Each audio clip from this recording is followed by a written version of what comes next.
This week at the Internet Cafe, equality on the net. Teenagers get the same respect as grown-ups on the net, especially when they run their own site. You do need money to go online, but Plugged In is a community group that helps disadvantaged people gain access to the net. Can you imagine what it's like to navigate the web if you're blind? We'll show you some websites that make it easier. And small political action groups can have the clout of the big boys when they go online to advocate for minority interests. Plus free software on our Cyber Blast, an educational game called Cultural Awareness, and Win Speech, a program for the sight impaired that will read web pages to you. Equality on the net, this week at the Internet Cafe. The Internet Cafe is made possible in part by Intel. One innovative idea always leads to another. Now there are connected CD-ROMs that link rich multimedia with related information on the Internet. For connected CD-ROMs, it's the Intel Pentium processor. Hi, and welcome to the Internet Cafe. I'm Stewart Cheifet here with Jane Wither, Andrew deVries. We're at Cybersmith in Palo Alto, California, in the heart of the Silicon Valley, talking about equality on the net. I guess everybody's seen that famous New Yorker cartoon where the two dogs are, one dog's at a terminal and he's on a chat session. He says to the other dog, on the net, they don't know you're a dog. And I guess the point is there is a certain sort of equalizing factor on the net because we can sort of hide behind that anonymity so people who might not have access or may not be able to do certain things can do it. You agree or disagree? Everybody's sort of quietly nodding. I kind of don't really agree. I've worked with a lot of inner city kids, and I have not seen them really have the access and also the skills that are necessary to really take full advantage. Things we take for granted, even just basics like typing or how to format a simple resume. You know, there's a lot of people. So on the money side, you're saying there's still inequality because you need resources. Sure, on the money and just also on the educational side of things. You need to be literate. You need to be able to read.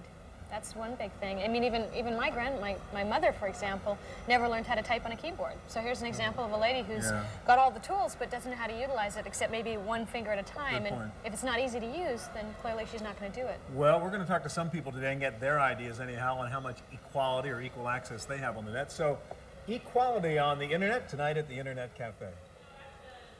Okay, guys, I want you to know that my whole world changed today after you showed me Plug In. Now, this is on AOL. This is an important thing for everybody to know. So if you're on AOL, you can have a look at Plug In. It's brand new.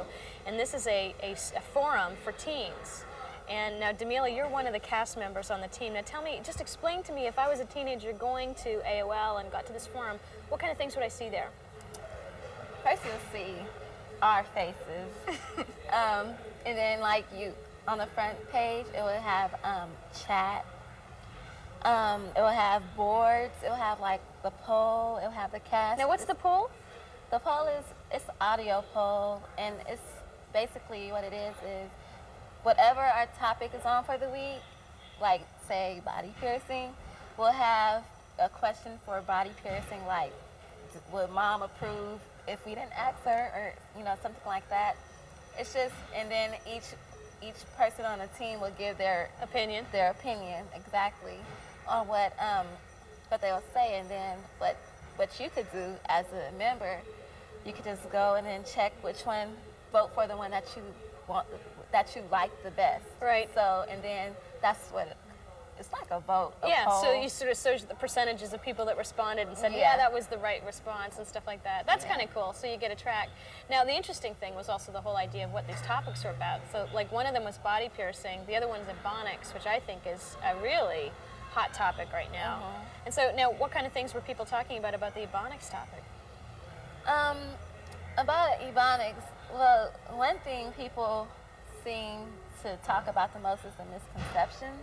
Like, what a lot of people think is that they're going to teach ebonics in Oakland City School Districts, or that's what one of the misconceptions is. And that's really not what it is. The reason why the ebonics teaching even came up is to teach the teachers so they'll be able to relate to the students.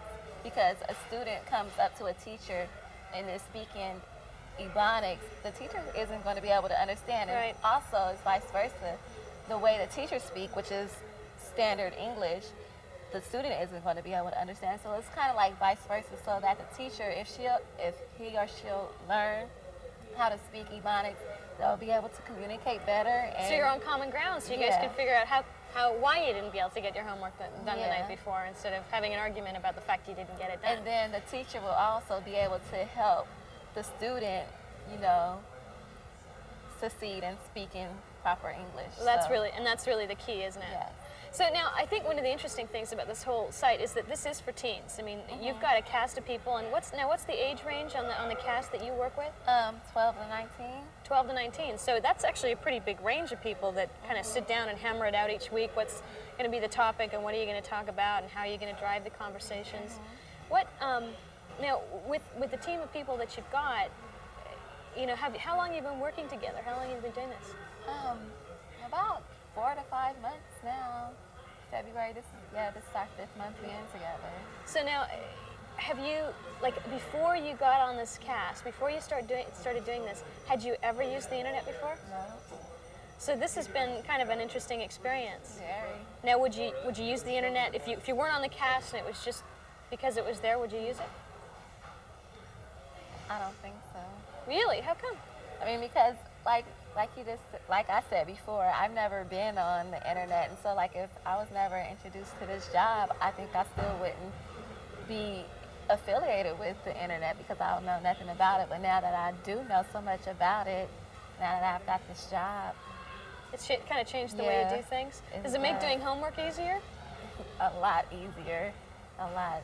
You could do it from a desk at your house or anything. I mean, you just don't have to go to the library, research magazines, books, encyclopedias. I mean, all you have to do is just look up.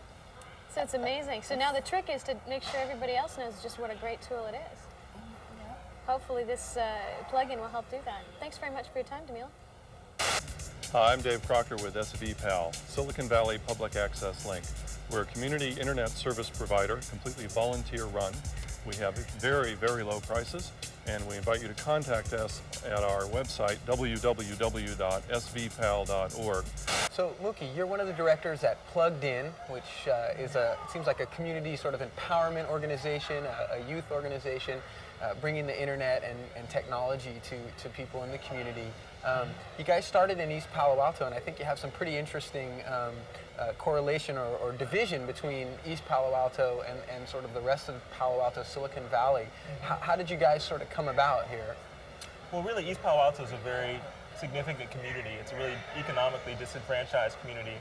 And because of the recent economic boom in Silicon Valley, it's also a digitally disenfranchised community. So the boom, in a sense, almost kind of skipped over us. Exactly. Just missed it. Yeah. It's a lower income community, primarily minority community.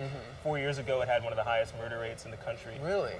Wow. People don't think that. They think Silicon Valley. Exactly. They think, you know. Exactly. Yeah, and being right on the fringes of Silicon Valley and not really being able to take part of the digital revolution going on, I think Plugged In's role was to step in and see if we could be a bridge to bringing East Palo Alto into the revolution that's going on. Right, and I think you guys were started like in 1992. Yeah. So 4 years from that, now where do you stand? What kind of programs are you offering, and are you seeing that you're making an impact? We're definitely seeing that we're making an impact. We provide free access to technology with about 40 computers all hooked to the internet. To various portions of the community. To various portions of the community, from 6-year-olds all the way to 70-year-olds. We're open 7 days a week for 70 hours a week.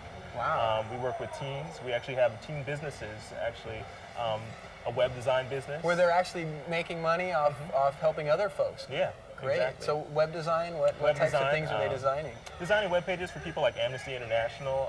They have about 13 clients. Big names. Yeah.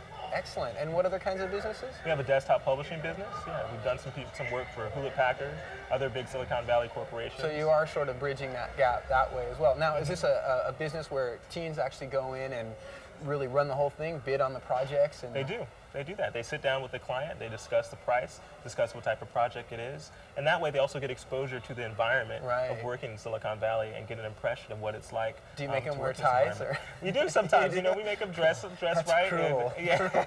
Yeah, that's really important. And so it's not only the technology, it's also the business side it's also of things. It's life skills. Right. It's mentoring them so they can understand what it's like to work in this environment, how to be professional. Excellent, excellent. And now you've also said you're kind of branching out and you're hitting other segments of the community with some of your programs. What are those all about? We have a community networking project called EPA Net, and that stands for East Palo Alto Network. Okay. What that is bringing the services Plugged In provides outside of our building and into the community. So that means reaching out to, is it like nonprofits and things exactly, like that? other nonprofits, the schools, the city government itself, actually helping them to get online and integrate communications technology into So the are work you they actually do. helping them design websites? We have. We actually have built websites for about 18 other agencies. We actually have the city council meeting agenda online, Oh, community really? calendar, Great. things like that. So you're not even just helping them design it, you're actually helping them host these, it sounds Exactly. like, We as host well. them as well. Great. So what do you kind of see as the future of all this? Where is it going for your organization?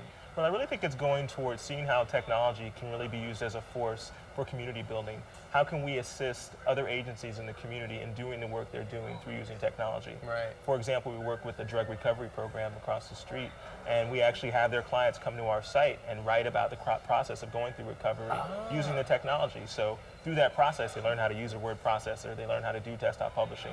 That might actually help them get a job somewhere down the line. Right, so they actually take what they learn there and they're distributing it back within their own Exactly. group and distributing it out in the community. Exactly. It sounds excellent. Thank you Thanks. very much. All right.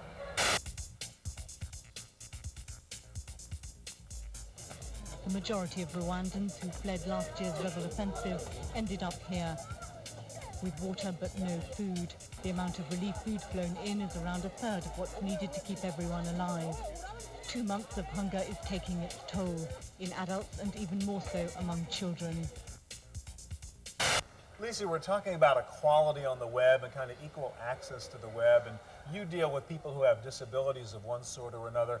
It's kind of a good news, bad news story in terms of what's going on the web, isn't it? Well, people are very concerned about how the web is developing, and will it erect barriers that eliminate large numbers of people from using it, from using the most important technology that's come along in a long time. So the good news is there's this great technology that can equalize access, and the bad news is what? Well, that sites will be created with features that just eliminate whole groups of people. Like what? Well, if images become all, and people don't use text as well, then that leaves out people who are using screen readers. And what's a screen reader? Well, people that are visually impaired want the screen read to them by the technology. So they can read words, but you can't read pictures, obviously. Right. So this whole graphics mania is making it difficult for people who depend on special tools to do that. Now, you can design a website up front, can't you, to make it more accessible or less accessible to people who have some limitations.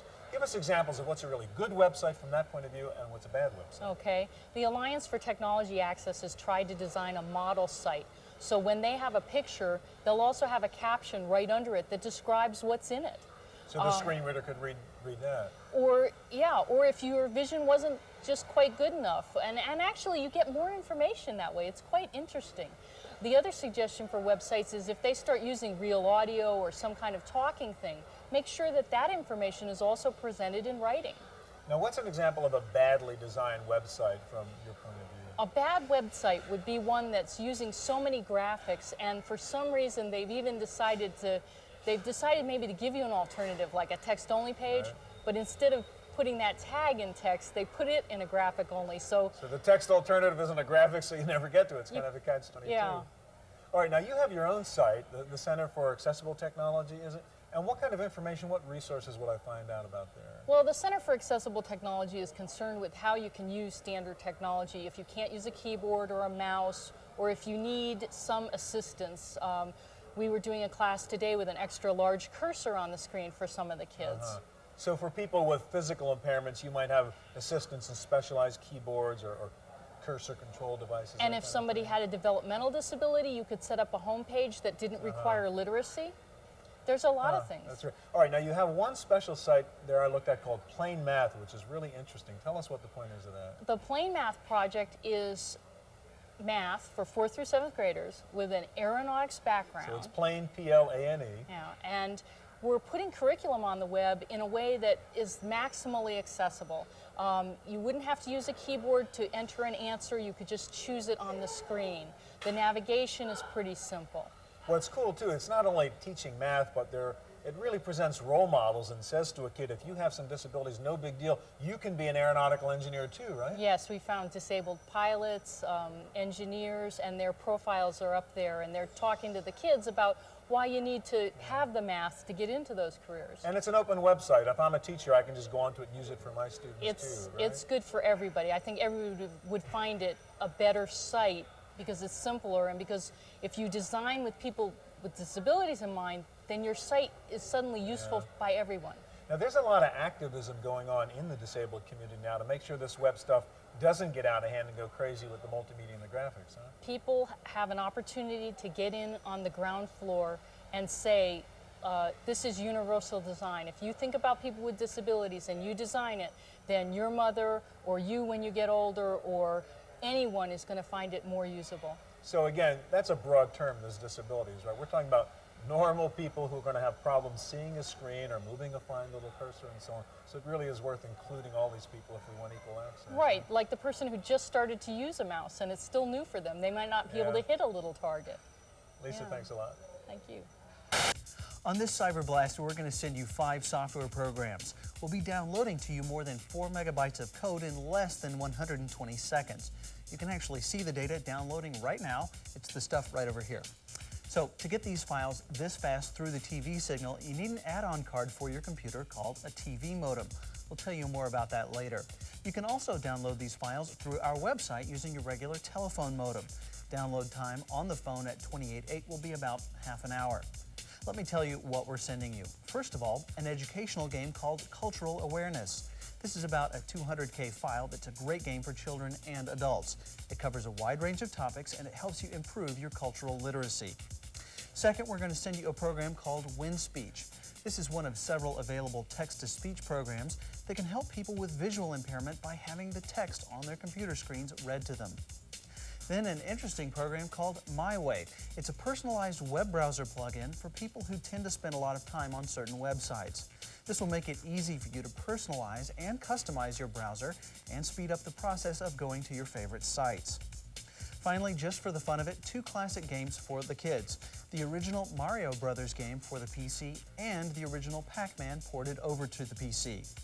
Remember, we're sending all 5 programs to you right now through the television signal using our CyberBlast technology. The speed of this download is more than 300 kilobits per second, so it's a lot faster than using a 28.8 or even a 33.6 modem. If you need information on how to receive a CyberBlast or on how to buy or install a TV modem, just check out the Internet Cafe section of our website at www.pctv.com. You'll also find information there on how to download these files directly from the net using the slower telephone modem. So, looks like the download is just about complete. Have fun with your new software. That wraps up this Cyberblast on the Internet Cafe. I'm Giles Bateman. So, Annalisa, you have produced a documentary, Unauthorized Access, which was a sharp look at the hacker culture, and you're sort of an expert on subversive, marginalized groups, subcultures, things like that. Yeah. Well, I hope so. I try to be. Okay, the internet has come along now, and basically there's groups that are able to get messages out there. What are some of the groups that are using the internet that may not have had access before? Well, it's interesting because there's groups like, say, like the Hacker Underground or Tupac Amura, the people that have taken over the Japanese embassy in Peru. Right, that's still going on, actually. Yeah, the Zapatistas, which is a Mexican revolutionary group. Right. There's all kinds of groups like AIM, the American Indian Movement, who are putting stuff out there. And it's quite interesting because up until now, it was very hard to get your message out there to a lot of different people. Right. And all over the world. Right. So now you can do, even Amnesty International is doing certain movements over the internet because they find it's easy to communicate over a broader range of people. Now, are these folks mostly using this technology to get their message out to their own people, or are they trying to get the message out to the world, or both? Both. I think in the instance of the American Indian Movement, I think that's really interesting because it's certain Native American tribes communicating with each other, and I don't think it's as much for going out there to the general American populace. Right. So it's an inter group thing, communication tool. I think it's also interesting too that for, say, in the instance of the Zapatistas or even Tupac Amura, it's not necessarily the groups themselves that put the information on the net, but people that support those groups. So they think, the Zapatistas are doing something really good, or they really support Che Guevara, the revolutionary who helped in the Cuba overthrow back in the 60s. So So they just think it's really a good thing, so they'll put the information up there. And further the cause along the way. There's some a hacker group that I actually went and filmed in Germany a couple years ago, and they did something really interesting, which was to go to the war zone in Sarajevo. And what they did was they put up a BBS system. A bulletin board system. A bulletin board, an electronic bulletin board system where people could post messages and email people back and forth and talk to each other, which from both sides, so the Serbian and the Croatian side, could use this. They could use the bulletin board system, and they could tell each other what was going on. And over a democratic medium like the internet, you know, if you're just typing in text, who's going to know whether you're Serbian or Croatian? It's all about what you're saying. And the point being that during a war like that, and especially in those countries, most of the media was being controlled by one either military group or another. Whoever had power at the time. Right. It was also interesting when the coup in Russia, when Yeltsin, back when Yeltsin did the coup against Gorbachev, there was a group that was able to take information and post it onto the net quite quickly about what was going on, and that Yeltsin was, you know, trying to take over. Right. So it's a way to disseminate information very quickly to a large number of people, but then you have to be very careful because, you know, propaganda is one thing and also disinformation. So it's just as easy to put out disinformation as information. Right. Well, thank you. You're welcome.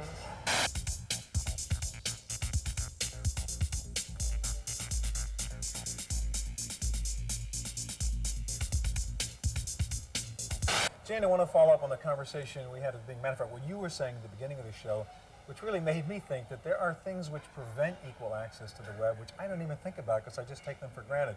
Like you talked about being able to use a typewriter or a keyboard, being able to read. I mean, this is basic stuff that really does prevent people from getting access to the web. It's kind of ironic, too, because a lot of the people who would benefit most from getting access to some of this have the inability to get past the barrier.